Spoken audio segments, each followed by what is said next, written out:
पंढरपूर, मंगळवेढा, मोहोळ तालुक्यात भीमा नदीकाठ पूर नियंत्रण कक्ष सज्ज ठेवण्याची मागणी।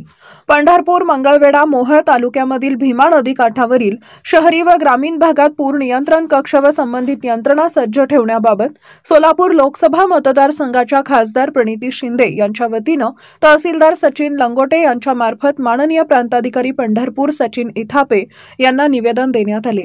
या निवेदनाद्वारे खासदार प्रणिती शिंदे यांनी अशी मागणी केली की सध्या उजनी व वीर धरणातून पाण्याचा विसर्ग मोठ्या प्रमाणात येत आहे। यामुळे भीमा नदीची पाणी पातळी मोठ्या प्रमाणात वाढली असून पूर परिस्थिती निर्माण होती आहे।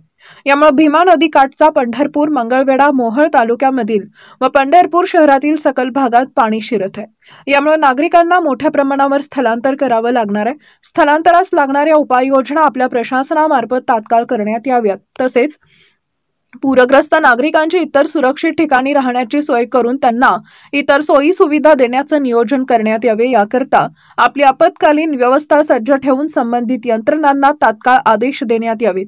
ग्रामीण भागातील भीमा नदीकाठच्या परिसरातील नागरिकांचे स्थलांतर सुरक्षित ठिकाणी करावे व त्या स्थलांतरित नागरिकांना सर्व सोयी सुविधा पुरवण्यात यावेत अशी मागणी केली। यावेळी सोलापूर जिल्हा काँग्रेसचे उपाध्यक्ष संदीप पाटील, पंढरपूर शहर काँग्रेसचे अध्यक्ष अमर सूर्यवंशी, हनुमंतू मोरे, अनिकेत देशमुख, विजयसिंह देशमुख, जिल्हा समन्वयक मनोज यलगुलवार, समाधान हके, पद्मिनी शेट्टीयार आदी उपस्थित होते।